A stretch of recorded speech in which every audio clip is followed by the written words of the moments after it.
오늘 저는 누가복음 10장 25절에서 30절 말씀을 중심으로 내 이웃을 내 자신같이 사랑하라 라는 제목으로 하나님 말씀 나누겠습니다. 같이 한번 제목을 읽어보실까요? 시작. 내 이웃을 내 자신같이 사랑하라.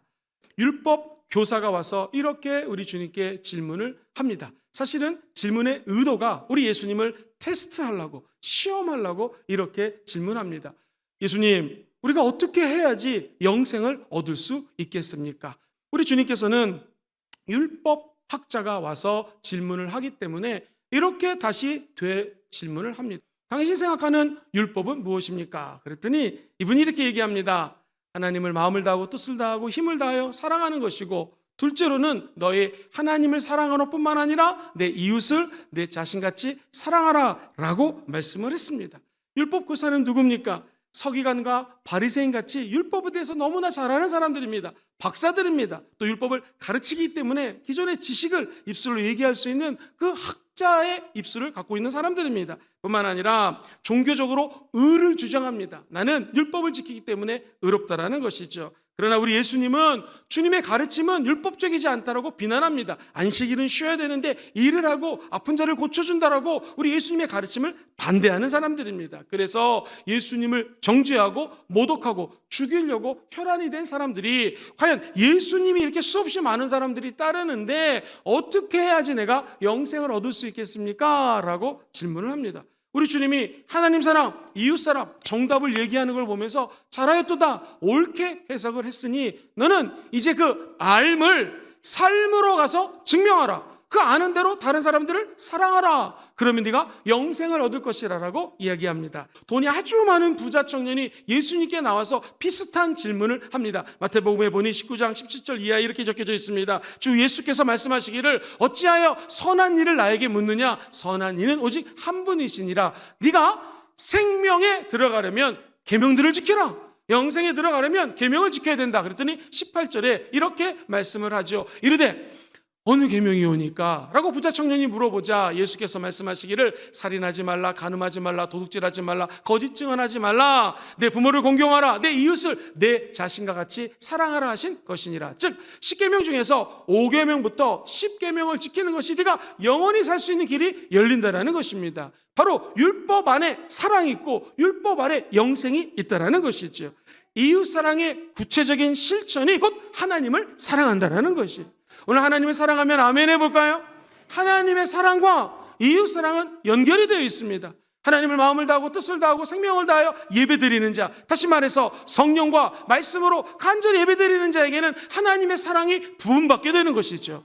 하나님의 사랑이 내 안에 임하면 그 솟아오르는 사랑의 샘물을 통하여 다른 사람들에게 나눠줄 수 있게 된다는 것입니다. 그러므로 하나님을 사랑하는 자는 이웃을 사랑할 수 있는 은혜를 체험하게 된다는 것이죠. 율법은 무엇입니까? 크고 첫 번째 되는 계명, 하나님을 사랑하는 자에게는 이웃 사랑할 수 있는 길도 열어주신다는 것이에요. 그래서 우리 주님은 요한복음에 내가 너희들에게 새 계명을 주노니 서로 사랑하라. 새 계명이 무엇입니까? 서로 사랑하라는 거예요. 내가 너희를 십자가에서 죽기까지 사랑한 것 같이 너희도 서로 사랑하라는 것입니다. 사랑하는 성도님들, 사랑은 그래서 율법의 완성입니다. 율법 안에 사랑이 있고 그 율법을 참된 사랑으로 헌신하며 삶으로 지킨 자들에게는 영생의 길이 열린다는 것이죠.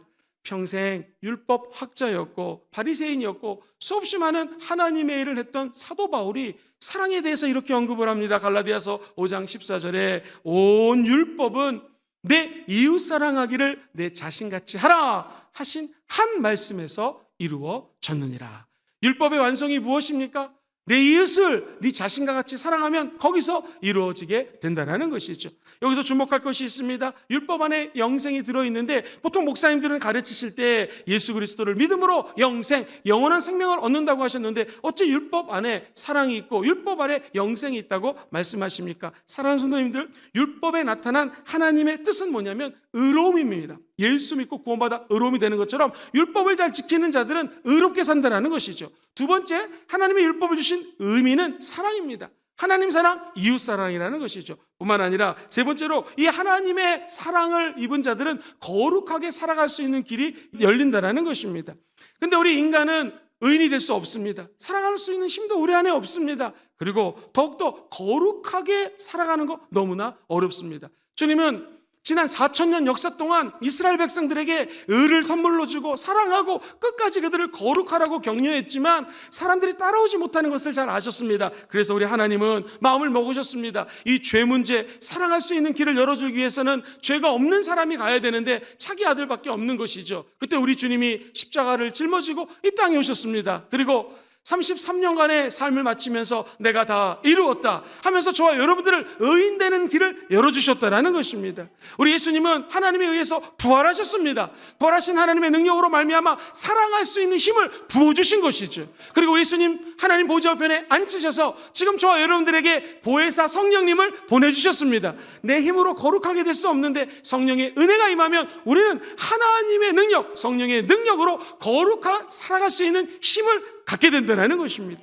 요한복음은 우리 예수님이 5장 24절에서 이렇게 말씀을 하십니다. 내가 진실로 항상 성경에서 진실이 두 번 나오는 것은 강조하고 싶으신 예수님의 마음입니다. 너희에게 이르노니 내 말을 듣고 또 나 보내신 이를 믿는 자는 영생을 얻었고 심판에 이르지 아니하나니 사망에서 생명으로 옮겼느니라. 할렐루야. 너희가 내 말을 듣고 나 보내신 분을 믿으면 영생을 얻는다고 약속하셨습니다. 뿐만 아니라 저와 여러분들이 성경을 상고하는 의미가 무엇인가? 39절에 너희가 성경에서 영생을 얻는 줄 생각하고 성경을 연구하는데 이 성경이 곧 나에 대해서 증언하는 것이다. 그렇습니다. 하나님의 말씀, 하나님의 성경에 영생의 길이 있다는 것이죠. 하나님이 세상을 이처럼 사랑하사 독생성자 예수님을 보내주셨고 누구든지 예수님을 믿으면 멸망치 않습니다. 무엇을 얻어요? 영생을 얻는다는 것입니다. 요한복음 3장 36절은 이렇게 고백을 합니다. 아들을 믿는 자에게는 무엇이 있어요? 영생이 있고 아들에게 순종하지 아니하는 자는 영생을 보지 못하고 도리어 하나님의 진노가 그 위에 머물러 있느니라. 사랑하는 성도님들, 저 여러분들이 이 땅에 살면서 주여 주여 한다고 천국 가는 것이 아닙니다. 하나님의 뜻대로 사는 자에게 하늘문이 열리고 천국의 길이 열리는 것입니다. 사랑하는 성도님들, 하나님의 뜻은 무엇입니까? 네가 나를 사랑하되 마음을 다하고 힘을 다하고 애쓰고 힘써 나를 사랑했느냐라는 것이죠. 두 번째, 내가 너에게 사랑을 부어줄 터이니 너의 이웃을 내 몸과 같이, 아니 네가 갖고 있는 기득권도 포기하면서 사랑할 수 있겠느냐라는 것이 하나님의 뜻이라는 것입니다. 사랑하는 성도님들, 2023년도 저와 여러분들이 어떤 일을 결정할 때 기득권을 포기하시고 양보하고 좀 손해보십시오. 이것이 이웃사랑의 지름길이라는 것이죠. 하나님은 다른 사람들을 섬기고 양보하고 손해보는 사람을 결국에는 하나님의 의의 도구로 사용하실 것입니다. 결국 영생은 이웃사랑입니다. 천국 가는 날까지 이웃사랑하는 하나님의 위대한 자녀들 되시기를 주님의 이름으로 축원드립니다. 그렇죠. 이 율법학자가 나는 율법을 잘 지키니까 천국에 갈 거야 라고 생각했는데 주님이 율법을 지키는 것이 아니라 이웃을 사랑하고 말씀하시니 그렇다면 자기 의를 또 드러내고 싶습니다. 많이 알기 때문에 그렇다면 도대체 누가 내 이웃입니까? 라고 질문을 하죠. 우리 두 번째 같이 한번 읽어볼까요? 시작. 내 이웃이 누굽니까? 도대체 이웃 사랑에 대해서 구체적으로 내가 누구를 사랑해야 될지 알려주면 내가 그 사람에 가서 실천하겠습니다 라고 이야기를 합니다. 그때 우리 주님이 내 이웃이 누굽니까? 라는 질문 앞에 한 가지 스토리를 말해줍니다. 어떤 사람이 여행을 떠났는데 밑으로 내려가다가 여리고성까지 가다가 이게 웬일입니까? 강도가 나타나갖고 있는 거 다 뺏어갑니다. 문제는 잘못한 것도 없는데 막 두들겨 팹니다. 혹시라도 후환이 들어와서 이 강도들이 완전히 죽기 직전까지 때린 것입니다. 정말로 죽기 일보 직전에 난감한 상황입니다. 근데 이때 제사장 한 명이 지나갑니다. 성경에 보면은 그 아파서 쓰러져 있는 사람을 피해서 갔다고 얘기를 합니다. 이 말은 의도적으로 돌아갔다는 것이죠. 아마도 이 제사장은 하나님의 성전에 와서 성물을 드리고 하나님의 일을 하는 위대한 하나님의 사람이죠. 그런데 학자들의 견해에 따르면 여기에 보면 이 하나님의 제사장은 죽은 시체를 만지면 안 됩니다. 그랬으니까 돌아갔을 것이다. 또는 괜히 절로 갔다가 저기 수없이 많은 깡패들, 강도들 만나서 내 생명도 위급할까 봐 피해갈 수 있던 것입니다. 정확한 이유는 모르겠지만 제사장은 그 어려운 사람을 그냥 쓱 피해서 갔습니다. 아니 또 있다 보니 레위인이 한 명 옵니다. 똑같이 피해서 도망갑니다.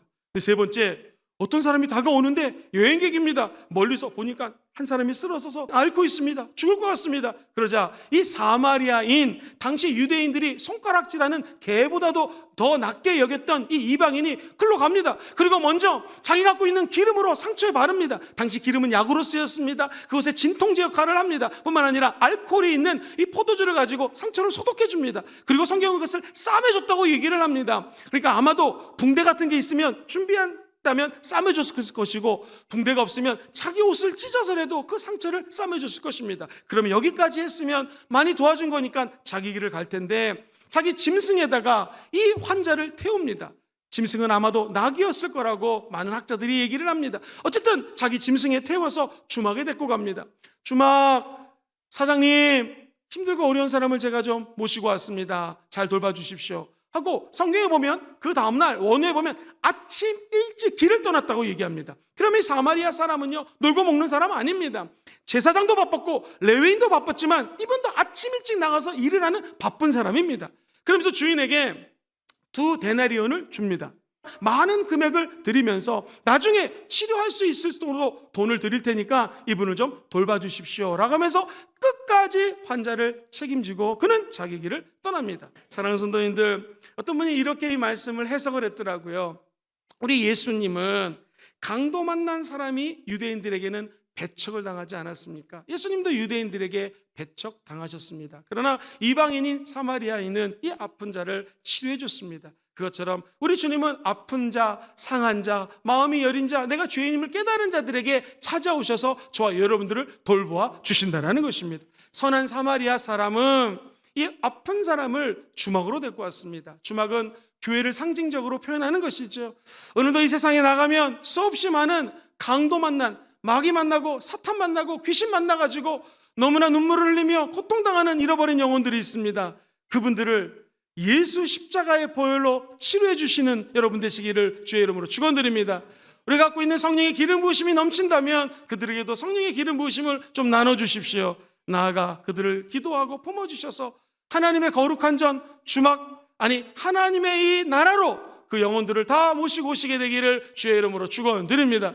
율법 학자는 이웃사랑이 영생이란 말을 듣고 내가 그러면 누구를 사랑해야 됩니까? 내 이웃이 누굽니까? 라고 제법 현학적으로 물어봅니다. 구체적으로 그 대상을 알려달라는 것이죠. 근데 우리 주님은 그 대상이 여기 있다 저기 있다 하는 것이 아니라 하나님의 나라는 바로 지금 눈물을 흘리고 쓰러져 있고 아파하는 영혼들이 너의 이웃이라는 것입니다. 저와 여러분들의 이웃은 가장 필요를 하고 가장 뭔가에 목말라하는 자들이 우리 주변에 있다라는 것이죠.